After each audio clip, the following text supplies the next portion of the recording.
우리말에는 긴 간병에 효자 없다 라는 말이 있습니다. 주변에 치매를 앓고 계신 분이 있다면 이 말이 더 와닿으실 텐데요. 시간이 지날수록 당사자에게도 그리고 가족에게도 할 짓이 못 된다고 하죠. 가족이 기억을 잃어가는 모습을 보는 순간들이 얼마나 힘들지 상상만 해도 버겁습니다. 오늘 이야기의 주인공은 아버지의 반대를 무릅쓰고 한국 남자와 결혼한 프랑스 여성입니다. 완곡한 반대를 하던 아버지가 치매에 걸리자 기회를 삼아 한국으로 시집을 갔다고 하는데요. 그 뒤 아버지와 담을 쌓고 살았지만 치매가 심해진 아버지 소식에 5년 만에 프랑스로 돌아온 그녀는 아버지 앞에서 한국 남자를 모른 채 했다고 합니다. 대체 무슨 일인지 그녀에게 직접 들어보겠습니다. 프랑스 남부 니스의 작은 마을에서 저는 그저 평범한 소녀로 자랐어요. 제 이름은 엘로디. 프랑스에서 흔한 이름을 가진 흔한 소녀였습니다. 우리 가족은 특별할 것 없는 중산층이었고 아버지는 지역 도서관에서 일하는 조용한 지식인이셨어요. 어머니는 초등학교 교사로 매일 아침 일찍 나가서 저녁 늦게 돌아오는 성실한 분이었습니다. 그런 부모님 밑에서 저 역시 모범생으로 자랐어요. 학교에서는 늘 상위권을 유지했고 책을 좋아하는 아버지의 영향으로 문학에 관심이 많았습니다. 엘로디, 넌 우리 가족의 자랑이야. 아버지는 가끔 이런 말씀을 하셨어요. 그럴 때마다 저는 뿌듯함을 느끼면서도 어깨가 무거워졌습니다. 그만큼 부모님의 기대가 컸기 때문이에요. 특히 아버지는 제게 완벽함을 바라셨어요. 학업은 물론이고 교우 관계까지도 항상 관심을 가지셨습니다. 대학교에 입학했을 때도 마찬가지였어요. 소르본 대학교 문학과에 합격했을 때 아버지는 무척 기뻐하셨습니다. 하지만 동시에 대학은 공부하러 가는 곳이지 연애하러 가는 곳이 아니다 라는 말씀도 잊지 않으셨어요. 그때는 그저 부모님의 걱정으로만 여겼는데 나중에 알고 보니 아버지는 연애 자체를 탐탁지 않게 여기셨더군요. 대학 3학년이 되던 해 교환학생 프로그램으로 온 한국인 유학생 민준을 만났어요. 처음에는 그저 동양에서 온 특이한 친구 정도로만 생각했습니다. 하지만 문학 세미나에서 자주 마주치면서 대화할 기회가 생겼고 그의 차분하고 깊이 있는 시선에 조금씩 끌리기 시작했어요. 민준은 말수가 적었지만 말할 때마다 깊은 생각이 느껴졌습니다. 카페에서 함께 공부하는 시간이 늘어났고 어느새 서로의 문화에 대해 이야기하는 사이가 되었어요. 프랑스 문학은 감성이 풍부하네요. 하지만 한국 문학에는 또 다른 아름다움이 있어요. 민준의 말에 저는 호기심이 생겼습니다. 그가 들려주는 한국 이야기는 제게 새로운 세계였어요. 동양의 정서, 가족에 대한 깊은 애정, 그리고 책임감 있는 그의 모습이 점점 마음에 들었습니다. 처음으로 데이트를 시작한 것은 그가 프랑스에 온 지 6개월 후였어요. 저는 조심스럽게 우리의 관계를 부모님께 알렸지만 예상대로 아버지의 반응은 냉담했습니다. 그냥 친구로 지내라. 어차피 그 친구는 곧 한국으로 돌아갈 텐데. 아버지의 말씀이었어요. 저는 그저 일시적인 걱정이라 생각했습니다. 하지만 민준과의 관계가 1년, 2년으로 이어지면서 아버지의 반대는 더욱 강해졌어요. 엘로디, 왜 하필 외국인이니? 문화도 다르고 언어도 다르고 사는 곳도 다른데 아버지는 자주 이렇게 말씀하셨습니다. 때로는 프랑스인 남자들을 소개해 주시기도 했어요. 의사, 변호사, 교수 모두 좋은 조건을 가진 사람들이었습니다. 그럼에도 저는 민준을 더 사랑하게 되었어요. 그는 타국에서 학업과 일을 병행하며 꿋꿋이 자신의 길을 걸어갔고 저를 대할 때는 항상 진심이 느껴졌습니다. 무엇보다 그의 눈빛에서 저를 향한 깊은 애정을 볼 수 있었어요. 민준은 학업을 마친 후에도 프랑스에 남아 일자리를 찾았고 우리의 연애는 계속되었습니다. 3년차가 되던 해 저는 용기를 내어 결혼에 대한 이야기를 아버지께 꺼냈어요. 아빠, 저 민준과 정말 결혼하고 싶어요. 그날 아버지의 표정은 지금도 잊을 수 없습니다. 얼굴이 창백해지시더니 단호하게 말씀하셨어요. 한국 사람과는 결혼할 수 없다. 절대 안 된다. 그 말씀이 왜 그렇게 단호했는지 당시에는 이해할 수 없었어요. 나중에 어머니를 통해 알게 된 사실이지만 아버지의 할아버지가 전쟁 중에 동양인들에게 안 좋은 경험이 있으셨다고 해요. 그 트라우마가 세대를 넘어 아버지에게도 영향을 미쳤던 겁니다. 물론 그것이 민준에 대한 편견을 정당화할 수는 없지만 아버지의 마음을 조금은 이해할 수 있었습니다. 그렇게 시간이 흘러 연애 4년 차, 우리의 결혼 이야기는 계속 미뤄졌어요. 민준은 인내심 있게 기다려주었지만 저는 점점 괴로워졌습니다. 가족과 사랑 사이에서 갈등하는 시간이 길어질수록 마음은 더 무거워졌어요. 그러던 어느 날, 집에서 충격적인 소식을 들었습니다. 아버지께서 건강검진에서 이상 소견이 나왔고 정밀검사 결과 초기 치매 진단을 받으셨다는 거예요. 그 순간 머릿속이 하얘졌습니다. 항상 든든하고 지혜로웠던 아버지가 기억을 잃어간다니. 믿기지 않았어요. 가족들은 혼란에 빠졌고 특히 어머니는 큰 충격을 받으셨습니다. 그런 상황에서 제 결혼 이야기를 다시 꺼내는 것은 불가능했어요. 하지만 역설적이게도 그 시기가 제게는 결정적인 순간이 되었습니다. 아버지의 진단 이후 가족들의 관심은 온통 그분의 건강에 집중되었고 제 연애에 대한 감시는 느슨해졌어요. 민준과 나는 조용히 결혼을 준비했습니다. 큰 식이 아닌 작은 시청식으로 계획했어요. 결혼 날짜가 다가올수록 마음은 더 복잡해졌습니다. 한편으로는 행복했지만 다른 한편으로는 아버지를 속이는 것 같아 죄책감이 들었어요. 결국 결혼식 2주 전, 저는 모든 용기를 내어 아버지께 사실을 말씀드렸습니다. 아빠, 저 민준과 결혼하기로 했어요. 2주 후에요. 아버지의 반응은 생각보다 더 격렬했어요. 처음으로 아버지가 소리를 지르는 것을 들었습니다. 내가 뭐라고 했지? 안 된다고 했잖아. 내가 그 사람과 결혼한다면 넌 더 이상 내 딸이 아니야. 그날 밤 저는 짐을 쌌어요. 어머니는 눈물을 흘리며 저를 안아주셨지만 아버지는 끝내 방에서 나오지 않으셨습니다. 집을 나서는 순간 아버지의 마지막 말이 귓가에 맴돌았어요. 이젠 한국 가서 다시 돌아오지 마라. 그렇게 저는 민준과 함께 작은 결혼식을 올리고 한국으로 떠났습니다. 새로운 나라, 새로운 문화, 새로운 가족. 모든 것이 낯설었지만 민준이 있어 견딜 수 있었어요.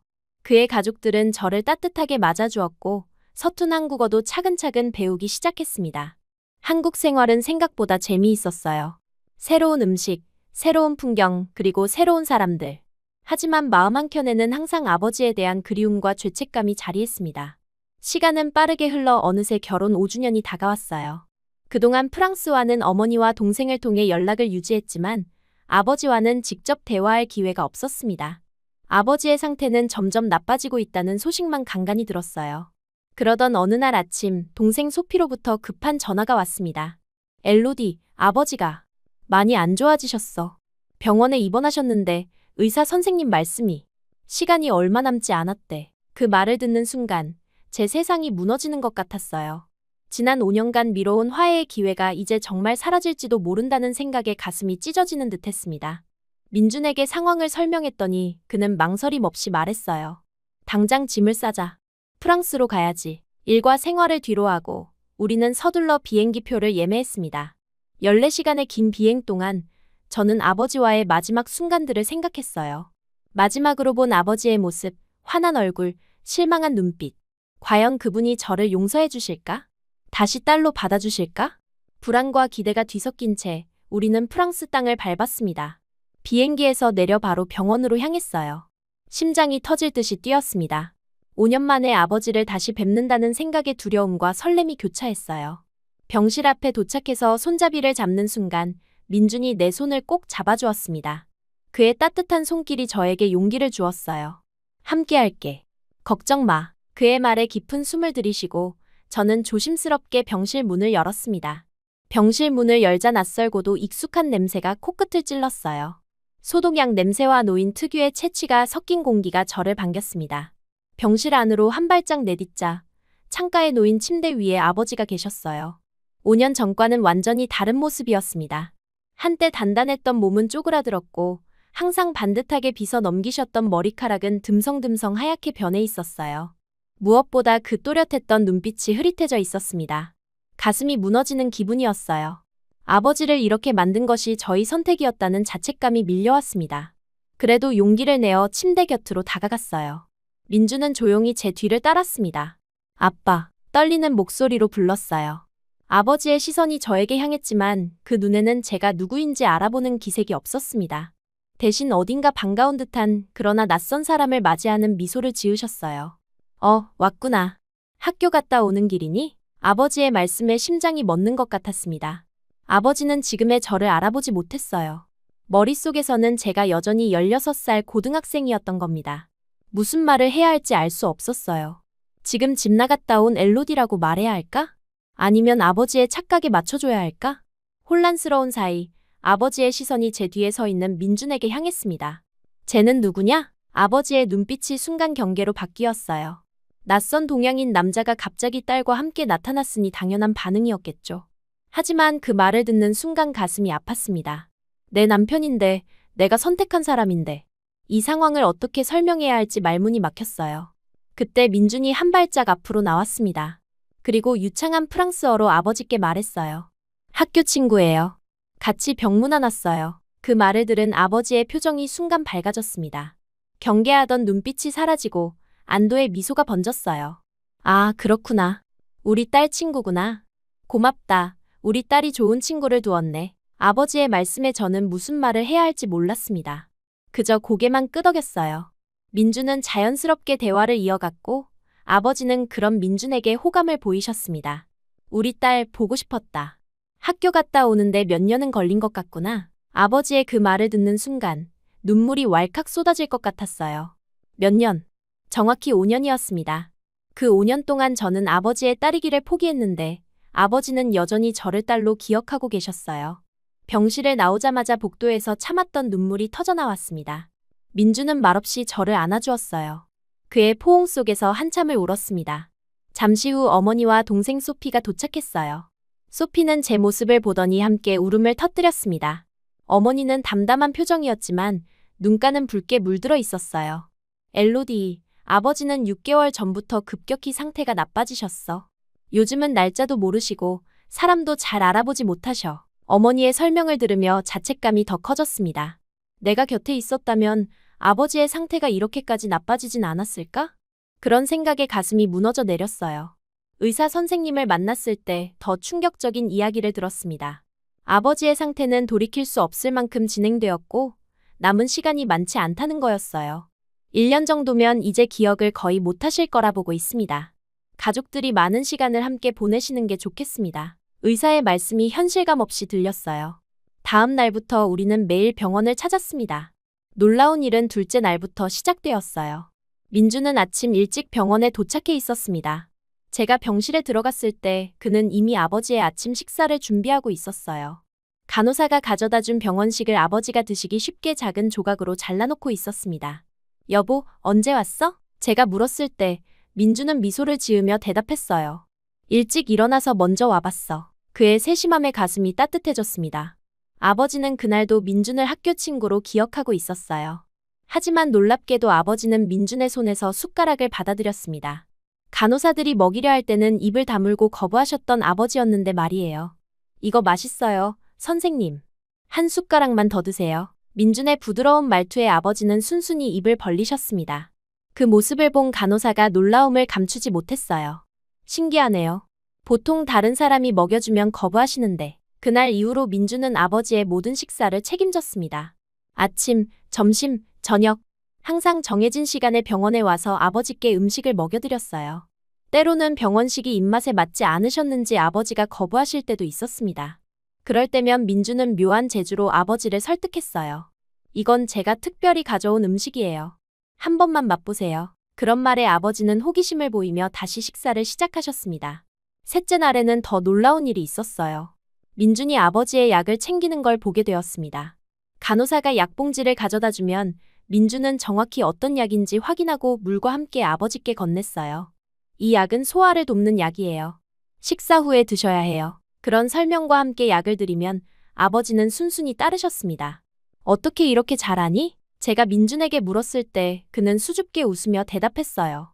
유튜브로 공부했어. 치매 환자 케어하는 방법. 그 말을 듣고 저는 한동안 말을 잇지 못했습니다. 민준은 이미 한국에서부터 이런 상황을 대비해 공부해왔던 거예요.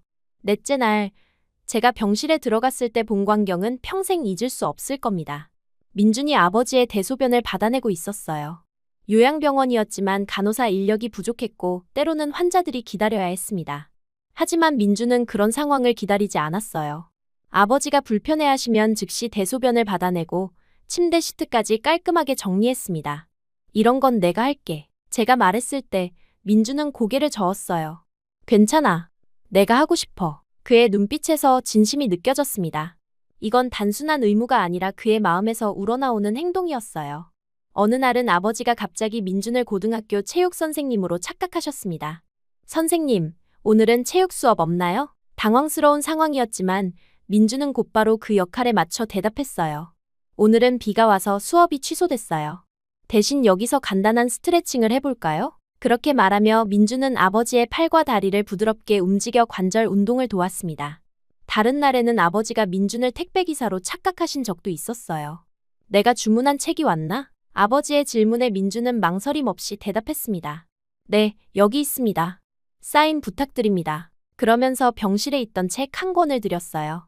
아버지는 만족스러운 표정으로 그 책을 받아들이셨습니다. 이런 모습을 지켜보던 어머니는 어느 날 저에게 말씀하셨어요.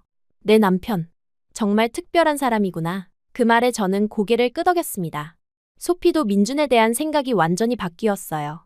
처음에는 한국인 사위에 대해 의구심이 있었지만 이제는 오히려 민준을 존경하는 눈치였습니다. 어떻게 매일 이렇게 할 수 있지? 나는 이틀만 해도 지치는데. 소피의 말에 저도 같은 의문이 들었어요. 민준은 단 하루도 빠짐없이 아침부터 저녁까지 병원에 있었고 아버지의 모든 필요를 챙겼습니다. 식사, 약, 대소변은 물론이고 면도까지 직접 해드렸어요. 게다가 아버지의 기분에 맞춰 매일 다른 역할을 연기하는 것까지. 정말 놀라운 일이었습니다. 열흘째 되던 날, 아버지의 상태가 갑자기 나빠졌어요. 고열이 나고 의식이 혼미해지셨습니다. 의사들은 폐렴 증상이 있다며 집중 치료가 필요하다고 했어요. 그날 밤, 우리는 모두 병원에 남았습니다. 민주는 병실 의자에서 꼬박 밤을 새며 아버지의 상태를 지켜봤어요. 간호사가 2시간마다 와서 체크할 때마다 민주는 이미 아버지의 체온과 상태를 기록해두고 있었습니다. 당신 좀 쉬어. 제가 권했을 때 민주는 고개를 저었어요. 나는 괜찮아. 너가 쉬어. 그의 헌신적인 모습에 병원 의료진들도 감동했습니다. 한 의사는 말했어요. 이렇게 헌신적인 가족은 오랜만에 봅니다. 다행히 아버지의 상태는 사흘 만에 안정을 찾았습니다. 열이 내리고 의식도 돌아오셨어요. 그리고 놀랍게도 아버지는 회복 후 처음으로 민준을 간호사가 아닌 좋은 청년으로 인식하셨습니다. 자네 매일 오나? 고맙네. 그 말을 들은 민준의 얼굴에 미소가 번졌어요. 비록 아버지는 여전히 민준이 누구인지 정확히 알지 못했지만 그에 대한 고마움은 분명히 느끼고 계셨습니다. 2주가 지나고 우리는 한국으로 돌아갈 준비를 해야 했어요. 민준의 회사에서 더 이상의 휴가 연장이 어렵다는 연락이 왔기 때문입니다. 하지만 민준은 쉽게 떠나려 하지 않았어요. 조금만 더 있다 가자. 내가 회사에 다시 이야기해볼게. 그의 말에서 아버지에 대한 진심 어린 걱정이 느껴졌습니다. 마지막 날 아침 병원 창문으로 스며드는 햇살이 유난히 따스했어요. 한국으로 돌아가야 할 시간이 점점 다가오고 있었습니다. 짐은 이미 호텔에 정리되어 있었고 저녁 비행기만 남아 있었어요. 아버지와의 마지막 시간, 그 무게가 가슴을 짓눌렀습니다. 민주는 평소보다 더 일찍 병원에 도착했어요. 마치 아버지와의 시간을 조금이라도 더 확보하려는 듯했습니다. 그동안 민주는 아버지의 일상을 완벽하게 파악하고 있었어요. 아침에 어떤 약을 드셔야 하는지, 어떤 자세를 좋아하시는지, 심지어 어떤 이야기를 들려드리면 미소 지으시는지까지도 알고 있었습니다. 병실에 들어서자 아버지는 창밖을 바라보고 계셨어요. 오늘따라 유난히 정신이 맑아 보이셨습니다.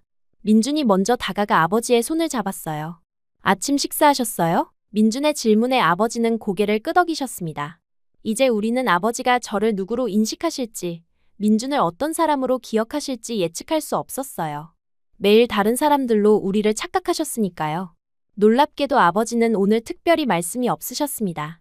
그저 우리를 바라보기만 하셨어요. 그 눈빛이 평소와는 달랐습니다. 마치 무언가를 깊이 생각하시는 것 같았어요. 민주는 평소처럼 아버지의 머리맡을 정리하고 물컵을 채워드리고 작은 과일 조각을 내어드렸습니다. 오늘은 막내요, 선생님. 민준이 창밖을 가리키며 말했어요. 아버지는 고개를 끄덕이셨습니다. 지난 2주 동안 민주는 아버지를 선생님이라 불렀어요. 아버지가 한때 지역 도서관에서 근무하셨다는 사실을 존중해서였죠. 비록 아버지는 민준을 매일 다른 사람으로 착각하셨지만 그 호칭만큼은 민준이 일관되게 유지했습니다. 시간은 빠르게 흘러갔어요. 점심 식사를 마치고 나니 벌써 출발 시간이 다가오고 있었습니다. 병실에는 어머니와 소피도 와 있었어요. 아버지의 침대 주변에 모여 각자의 방식으로 작별 인사를 준비하고 있었습니다. 어머니는 아버지의 이불을 정리하시며 평소처럼 담담하게 행동하셨지만 붉어진 눈가에서 그 마음을 읽을 수 있었어요. 소피는 직접 만든 작은 사진첩을 아버지께 보여드리고 있었습니다. 아빠, 이거 기억나세요? 우리 가족 니스 여행 갔을 때요. 아버지는 사진을 보시며 가끔 미소를 지으셨지만 그것이 실제 기억 때문인지 아니면 딸의 다정한 설명 때문인지는 알 수 없었어요. 마침내 작별 인사를 할 시간이 되었습니다. 저는 아버지 곁으로 다가가 조심스럽게 손을 잡았어요. 아빠, 저 이제 가봐야 해요. 말을 이을 수 없었습니다. 목이 메어 더 이상 단어가 나오지 않았어요. 아버지는 제 손을 잡고 고개를 끄덕이셨습니다. 그 눈빛에서 무언가를 읽을 수 있을 것 같았지만 확신할 수는 없었어요. 소피가 다음으로 인사했고 어머니는 아버지의 이마에 가볍게 키스를 하셨습니다. 마지막으로 민준의 차례가 되었어요. 그는 아버지 침대 옆에 앉았습니다. 2주 동안 그가 아버지를 돌보며 앉은 그 자리였어요. 얼마나 많은 시간을 그곳에서 보냈는지, 얼마나 많은 정성을 쏟았는지 생각하니 가슴이 뭉클해졌습니다. 선생님, 저는 이제 가봐야 할 것 같습니다. 민준의 목소리는 차분했지만 그 속에 담긴 감정은 깊었어요. 조만간 다시 찾아뵐게요. 건강히 계세요. 그는 아버지의 손을 부드럽게 잡았습니다. 저는 곁에서 그 모습을 지켜보며 민준이 얼마나 아버지에게 진심 어린 존경과 사랑을 가지고 있는지 다시 한번 느꼈어요. 그런데 그 순간 믿을 수 없는 일이 일어났습니다. 아버지가 민준의 손을 꼭 잡으시더니 천천히 고개를 들어 그를 바라보셨어요. 그리고 또렷한 목소리로 말씀하셨습니다. 딸, 잘 부탁한다. 시간이 멈춘 것 같았어요. 방 안의 모든 사람이 숨을 멈췄습니다. 아버지의 그 말은 분명 민준을 사위로 인정하는 말이었어요. 5년 전 그토록 완강하게 거부했던 관계를 이제야 인정해 주신 겁니다. 그것도 가장 명료한 순간에 가장 또렷한 정신으로 말이에요. 저는 그 말을 듣는 순간 숨이 막혔습니다. 가슴 속에서 무언가가 터져 나오는 것 같았어요. 참았던 모든 감정, 5년간의 그리움, 죄책감, 후회, 그리고 이 순간의 벅찬 감동까지 모든 것이 한꺼번에 밀려왔습니다. 더 이상 그 자리에 있을 수 없었어요. 병실을 뛰쳐나와 복도 끝까지 달렸습니다. 그리고 벽에 기대어 말 그대로 오열했어요. 입을 틀어막아도 소리가 새어나왔습니다. 복도 바닥에 주저앉아 울고 있는데 어깨에 손길이 느껴졌어요. 고개를 들어보니 소피였습니다. 그녀도 눈물을 흘리고 있었어요. 엘로디. 소피는 더 이상 말을 잇지 못하고 저를 꼭 안아주었습니다. 저희는 한동안 그렇게 서로 붙들고 울었어요. 잠시 후 어머니가 오셨습니다. 평소의 냉정함은 온데간데 없고 눈가에는 눈물이 고여 있었어요. 아버지, 처음으로 또렷하게 말씀하셨어. 어머니의 떨리는 목소리에서 그 순간이 얼마나 특별했는지 느낄 수 있었습니다. 민주는 가장 마지막에 병실을 나왔어요. 그의 눈도 붉게 물들어 있었습니다. 우리는 말없이 서로를 바라보았어요. 그 순간 말로는 표현할 수 없는 무언가가 우리 사이를 흘렀습니다. 5년 전 아버지의 반대를 무릅쓰고 결혼했던 그 결정이 이제야 완전한 모습을 갖춘 것 같았어요. 병원을 떠나기 전 저는 마지막으로 병실 문 앞에 서서 안을 들여다보았습니다. 아버지는 다시 창밖을 바라보고 계셨어요. 그 옆모습이 어쩐지 평화로워 보였습니다. 마치 오랫동안 짊어졌던 무거운 짐을 내려놓은 것처럼 말이에요. 비록 내일이면 오늘의 이 순간을 기억하지 못하실지도 모르지만 그 한마디가 저에게는 평생의 위로가 될 것 같았습니다. 호텔로 돌아가는 차 안에서 우리는 오랫동안 말이 없었어요. 각자의 생각에 잠겨 있었습니다. 창밖으로 흘러가는 프랑스의 풍경이 낯설면서도 익숙했어요. 이곳에서 나고 자랐지만 이제는 한국이 또 다른 고향이 되어버린 기분이었습니다. 어떻게 생각해? 한참 만에 제가 민준에게 물었어요. 그는 창밖을 바라보며 잠시 생각에 잠겼습니다. 그리고 차분하게 대답했어요. 아버님이 우리를 인정해 주신 것 같아. 정말 다행이야. 그 말은 단순했지만 그 속에 담긴 의미는 깊었습니다. 민준에게도 이 순간은 특별했을 거예요. 5년 동안 단 한 번도 불평하지 않았지만 그도 분명 인정받고 싶었을 테니까요. 아버지의 그 한마디가 민준에게도 큰 위로가 되었을 겁니다. 호텔방에 도착해서 짐을 챙기며 어제와는 다른 기분이 들었어요. 마치 무거운 짐을 내려놓은 것 같은 해방감이 느껴졌습니다. 오랫동안 저를 짓눌러왔던 죄책감이 조금은 가벼워진 것 같았어요. 아버지의 마지막 말씀이 저에게 용서와 같은 의미로 다가왔기 때문입니다. 민주는 여행 가방을 정리하면서 문득 말했어요. 이제 한국으로 돌아가도 마음이 조금은 괜찮을 것 같아. 그 말에 고개를 끄덕였습니다. 맞아요. 이제는 조금 더 가벼운 마음으로 돌아갈 수 있을 것 같았습니다. 아버지의 축복을 받은 것 같은 기분이었어요. 하지만 동시에 다른 생각도 들었습니다. 아버지를 이대로 두고 가도 될까? 그 물음에 민주는 잠시 가방 정리를 멈추고 제 눈을 바라봤어요. 그리고 조용히 말했습니다. 우리가 할 수 있는 방법을 찾아보자. 지금 당장은 돌아가야 하지만 계속 방법을 찾아볼게. 그 말에 눈물이 다시 차올랐어요. 민주는 항상 이런 식이었습니다. 문제가 생기면 당장의 감정에 휩쓸리기보다는 실질적인 해결책을 찾으려 했어요. 그리고 그 과정에서 결코 내 감정을 무시하지 않았습니다. 저녁이 되어 어머니와 소피가 우리를 공항까지 배웅해 주었어요. 마지막 포옹을 나누며 어머니가 내 귀에 속삭였습니다. 내 남편 정말 좋은 사람이구나. 아버지도 그걸 알아보셨어. 그 말이 가슴 깊이 와닿았어요. 어머니도 민준을 인정해 주셨고 더 이상 우리의 결혼을 후회하지 않으셨습니다. 소피는 제 손을 꼭 잡으며 말했어요. 곧 다시 와. 아버지가 널 기다리실 거야. 그 말에 고개를 끄덕였습니다. 네, 반드시 다시 올 거예요. 이번에는 더 오랜 시간 동안 더 가벼운 마음으로 말이에요. 비행기에 오르기 전 마지막으로 프랑스의 하늘을 올려다봤습니다. 5년 전 이곳을 떠날 때는 무거운 마음이었어요. 하지만 이제는 달랐습니다. 아버지의 딸, 잘 부탁한다. 라는 말이 저에게 새로운 시작을 알려주는 것 같았어요. 비행기 안에서 민주는 내 손을 꼭 잡아주었습니다. 그의 손에서 전해지는 따뜻함이 위로가 되었어요. 우리는 말없이 서로를 바라보았습니다. 그 시선 속에는 과거의 아픔과 미래에 대한 희망이 함께 담겨 있었어요. 창밖으로 프랑스의 도시들이 점점 작아지고 구름 위로 올라가는 동안 아버지의 마지막 모습을 떠올렸습니다. 창가에 앉아 평화롭게 바라보시던 그 모습. 언젠가 꼭 다시 뵐 수 있겠죠? 그땐 더 이상 학교 친구라는 거짓말은 필요 없을 것 같았어요. 아버지의 마지막 말씀은 이미 민준을 사위로 인정하신 것이니까요. 비행기가 구름 위로 솟아오르며 내 마음도 한결 가벼워졌습니다. 5년간의 무거운 짐을 내려놓은 것 같았어요. 아버지의 그 한마디가 제 마음의 상처를 치유해 준 것 같았습니다. 무너졌던 마음 위로 새로운 신뢰가 피어난 순간이었어요. 한국으로 돌아온 지 일주일이 지났어요. 집안의 모든 것이 그대로였지만 제 마음은 완전히 달라져 있었습니다.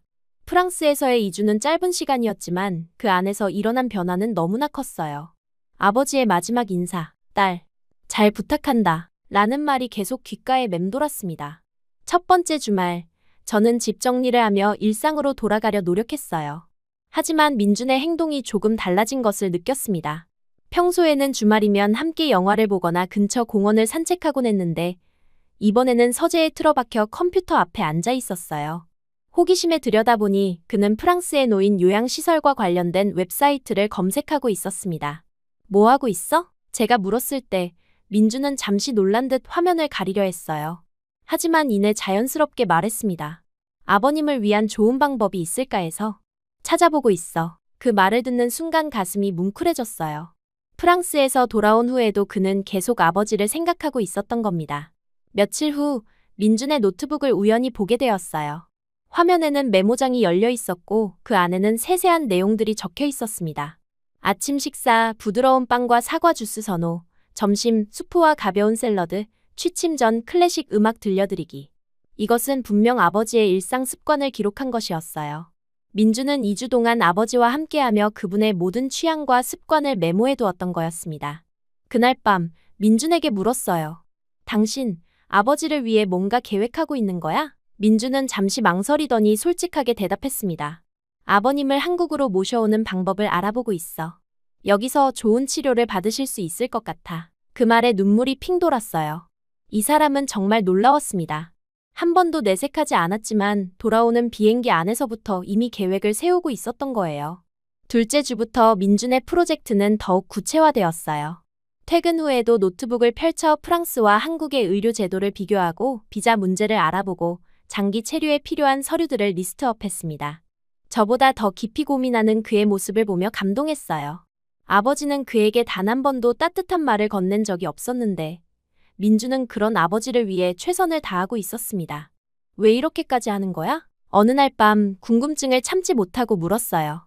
민준은 잠시 생각하더니 조용히 대답했습니다. 당신 아버지니까. 그리고 내가 할 수 있는 일이니까. 그 단순한 대답이 오히려 더 큰 울림으로 다가왔어요. 민준에게 이건 당연한 일이었던 겁니다. 내 가족은 곧 그의 가족이었고 도울 수 있다면 당연히 도와야 한다는 생각이었어요. 셋째 주에 들어서자 민준은 더 구체적인 계획을 세웠습니다. 한국의 여러 요양병원들을 조사하고 치매 환자 전문 치료 시설을 알아보았어요. 심지어 주말에는 직접 몇몇 병원을 방문하기도 했습니다. 여기가 가장 좋아 보여. 외국인 환자 경험도 있고 프랑스어 가능한 간호사도 있대. 민준의 말에 저는 그저 감탄할 수밖에 없었어요. 그는 정말 세심하게 모든 것을 고려하고 있었습니다. 한 달이 지나고 민준은 드디어 구체적인 계획을 내놓았어요. 일단 3가지 방법이 있어. 그는 정리한 자료를 보여주며 설명했습니다. 첫째, 아버님을 한국으로 모셔오는 방법. 둘째, 우리가 프랑스로 돌아가는 방법. 셋째, 아버님이 계신 프랑스 병원에 최대한 지원하는 방법. 각 방안에 대한 장단점, 필요한 서류, 비용까지 모두 계산되어 있었어요. 민주는 이 모든 것을 혼자서 조사하고 정리한 것이었습니다. 저는 첫 번째 방안이 가장 좋을 것 같다고 말했어요. 아버지를 한국으로 모셔오면 우리가 가까이에서 돌볼 수 있을 테니까요. 민준도 동의했습니다. 그럼 지금부터 준비하자. 먼저 어머님과 소피에게 연락해봐야 할 것 같아. 그날 밤, 우리는 함께 어머니에게 전화를 걸었어요. 처음에는 당황스러워하셨지만 민준이 준비한 자료와 계획을 들으시고는 조금씩 마음을 여셨습니다. 정말 그렇게 해도 될까? 어머니의 걱정스러운 질문에 민준은 자신감 있게 대답했어요. 네, 저희가 잘 모시겠습니다. 한국에도 좋은 시설이 많고 저희가 매일 찾아뵐 수 있어요. 전화를 끊고 나서도 민준은 계속해서 필요한 서류 목록을 작성했습니다. 그의 성실함과 책임감에 다시 한번 감동했어요. 소피와의 통화도 순조로웠습니다. 오히려 그녀는 우리의 제안에 안도하는 눈치였어요. 솔직히 나 혼자선 아빠를 제대로 돌보기 어려웠어. 너희가 그렇게 해준다면 정말 고마울 것 같아. 소피의 말에 더욱 확신이 생겼습니다. 이것은 우리 모두에게 좋은 결정이 될 것 같았어요. 2달 후, 모든 준비가 거의 끝나갈 무렵, 민주는 또 다른 놀라운 계획을 내놓았습니다. 우리 집 근처의 작은 아파트를 알아봤어. 아버님이 오시면 우리 집에서 가까운 곳에 계시는 게 좋을 것 같아서. 그는 이미 몇 군데 부동산을 돌아보고 아버지에게 적합한 환경의 집을 찾아두었다고 했어요. 층계가 없고 엘리베이터가 있는 건물, 병원과 가까운 위치. 모든 것을 고려한 선택이었습니다. 당신, 정말 대단해. 제 말에 민주는 쑥스럽게 웃기만 했어요. 그는 자신이 한 일을 자랑하거나 내세우지 않았습니다. 오히려 당연한 일을 한 것처럼 담담하게 받아들였어요. 그런 겸손함이 더욱 그를 빛나게 만들었습니다. 마침내 모든 준비가 끝나고 아버지를 모셔올 날짜도 정해졌어요. 다음 달 15일, 민준과 제가 프랑스로 가서 아버지를 모시고 돌아오기로 했습니다. 어머니와 소피도 동의했고 아버지의 주치의도 건강상 이동에 문제가 없다는 소견서를 보내주셨어요. 모든 것이 순조롭게 진행되고 있었습니다. 준비하는 과정에서 민준의 또 다른 면모를 발견하게 되었어요. 그는 아버지가 한국에 와서 불편함을 느끼지 않도록 프랑스 음식을 준비하는 법을 배우고 있었습니다. 유튜브로 프랑스 가정식 요리를 공부하고 주말에는 직접 요리를 시도해보기도 했어요. 아버님이 좋아하시던 수프예요. 한번 맛볼래? 그가 내민 수프는 서툴렀지만 그 정성만큼은 깊이 느껴졌습니다. 또한 민주는 프랑스어 공부도 더 열심히 했어요. 이미 기본적인 대화는 가능했지만 의료 용어나 일상적인 표현들을 더 배우려고 노력했습니다. 아버지와 더 원활하게 소통하기 위해서였죠. 오늘은 의사와 대화할 때 쓰는 표현들을 배웠어. 퇴근 후에도 피곤한 기색 없이 공부하는 그의 모습이 존경스러웠어요. 아버지를 모셔오기 일주일 전, 우리는 마지막 점검을 했습니다. 비자, 항공권, 병원 예약, 아파트 계약, 모든 것이 준비되었어요. 민주는 아버지의 짐을 어떻게 꾸릴지, 비행기 안에서 어떻게 편안하게 해드릴지까지 세세하게 계획했습니다. 긴 비행이니까 중간중간 수분 보충이 중요해. 그리고 이 베개가 목 받침에 좋을 것 같아. 그의 세심함에 다시 한번 감동했어요. 마지막 날 밤, 침대에 누워 민준에게 물었습니다. 정말 괜찮아? 이렇게까지 하는 거. 솔직히 말하면 부담스러울 수도 있는 일이었어요. 아픈 장인을 모시는 것은 쉬운 결정이 아니었으니까요. 민주는 잠시 생각하더니 진지하게 대답했습니다. 나는 괜찮아. 오히려 이렇게 할 수 있어서 다행이라고 생각해. 그 말을 듣고 문득 5년 전의 기억이 떠올랐어요. 아버지의 완강한 반대, 우리의 도망치듯 떠난 결혼. 그리고 지금 민주는 그런 아버지를 위해 이 모든 것을 준비하고 있었습니다. 인생이란 참 아이러니한 것 같았어요. 아버지가 가장 반대했던 사람이 지금은 아버지에게 가장 필요한 사람이 되어 있었으니까요.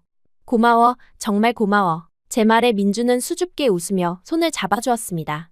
괜찮아. 우리 가족이잖아. 그 단순한 말이 제 마음을 따뜻하게 했어요. 맞아요. 우리는 가족이었습니다.